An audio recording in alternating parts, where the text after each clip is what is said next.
मंत्री इंद्र सिंह परमार एक दिवसीय दौरे पर पहुंचे, जहां वे स्थानीय कार्यक्रम में शामिल होंगे।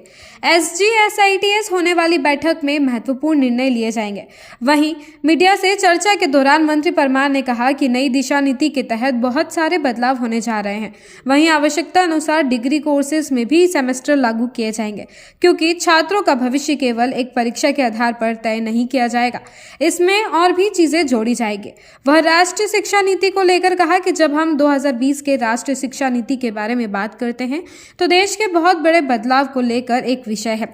लोगों का कहना है कि इसमें आध्यात्मिक और धार्मिक बातें जोड़ी जा रही हैं, लेकिन इसमें शिक्षा की गुणवत्ता और वैज्ञानिक विकल्प भी जोड़े जा रहे हैं, जिससे अभी तक विद्यार्थियों को दूर रखा गया है। वहीं इंदौर में होने वाले प्रदर्शन को लेकर कहा कि बांग्लादेश को लेकर मध्य प्रदेश के हर कोने कोने में लोगों में आक्रोश है। देखिए, जो राष्ट्रीय शिक्षा नीति 2020 की जब हम चर्चा करते हैं, ये बहुत बड़े देश के बदलाव की ओर आगे बढ़ने का संकल्प है। और ये केवल लोग ये सोचते हैं कि इसमें केवल अध्यात्म जोड़ा जा रहा है, लोग ये सोचते हैं कि केवल इसमें धार्मिक बातें जोड़ी जा रही है।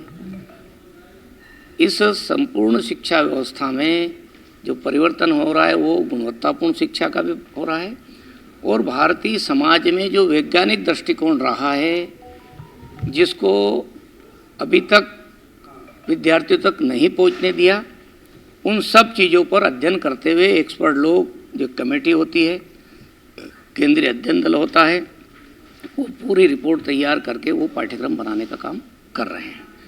इसलिए मैं कहूँगा कि पहली बार यदि राष्ट्रीय शिक्षा नीति के संदर्भ में बात होती है तो पहली बार आज़ादी के बाद में जो लागू करने का काम हो रहा है वो भारत केंद्रित व्यवस्था के आधार पर हो रहा है।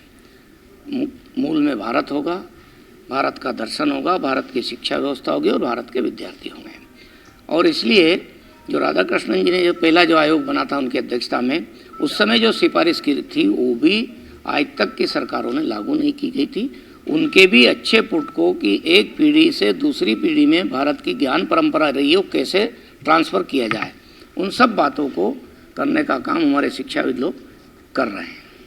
रिपीट, वह बांग्लादेश जिसको हमारी सेना ने मुक्त कराया और समय पर हम लोगों ने उन्हें अपना हिस्सा देने का काम किया है, आज वही हिंदुओं पर अत्याचार कर रहे हैं। तो यह जो आक्रोश है उसी का देखने के लिए मिल रहा है, और यह आक्रोश और प्रदर्शन वहां की सरकार के लिए एक चेतावनी है। देखिए, जो धार्मिक नेता है, धार्मिक संत महात्मा है, उनका एक अपना दर्शन है, और वो दुनिया में जो घटनाएं हो रही है उन घटनाओं के परिप्रेक्ष्य में भी आज इकट्ठे हो रहे हैं, विशेषकर बांग्लादेश के संदर्भ में। भारतीय जहाँ सभ्यता है, जहाँ विरासत है, उन लोगों पर जिस प्रकार से हमले हो रहे हैं, आक्रमण हो रहे हैं, मंदिर तोड़े जा रहे हैं, इसलिए स्वाभाविक है कि भारत का संत समाज भी उससे चिंतित है, वही अपनी चिंता व्यक्त कर रहा है। जहाँ तक रहा सवाल शिक्षा नीति का, शिक्षा नीति भारतीय ज्ञान परंपरा को सम्मिलित करने के पक्ष में है। हमारे कई सारे इस देश के इनकी 8,000 10,000 साल पुराने लिखा हुआ मानते हैं, उनमें कई जगह वैज्ञानिक दृष्टिकोण है। तो भारतीय परंपराओं में, भारतीय ग्रंथों में जहाँ पर वैज्ञानिक दृष्टिकोण है और जो भारतीय समाज में निरंतर उसका उपयोग करते आए हैं, लेकिन दुर्भाग्य से बाद के कालखंड में उस पर रिसर्च नहीं हुआ। इस कारण से वो लोग रूढ़ी भी कहते हैं, लोग परंपरा भी कहते हैं, लेकिन जो परंपरा है लेकिन वो वैज्ञानिक आधार पर स्थापित हुई है।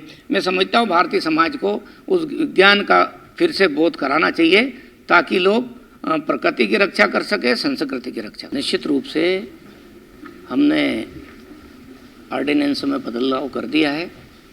अब सेमेस्टर प्रणाली ही रहेगी, क्योंकि अभी तो पुराने जो चल रहे हैं वो वार्षिक उससे भी चलेंगे, लेकिन आगे जाकर के पूरा सेमेस्टर, क्योंकि सतत मूल्यांकन का एक आधार सेमेस्टर प्रणाली होती है।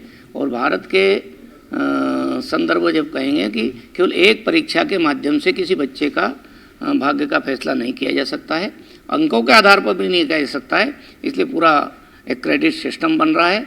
और क्रेडिट सिस्टम केवल किताब या पुस्तकों तक है उतना नहीं, उस कैंपस की अन्य गतिविधियों को भी उसमें जोड़ने का काम किया जा रहा है। सर, सारे कोर्सेज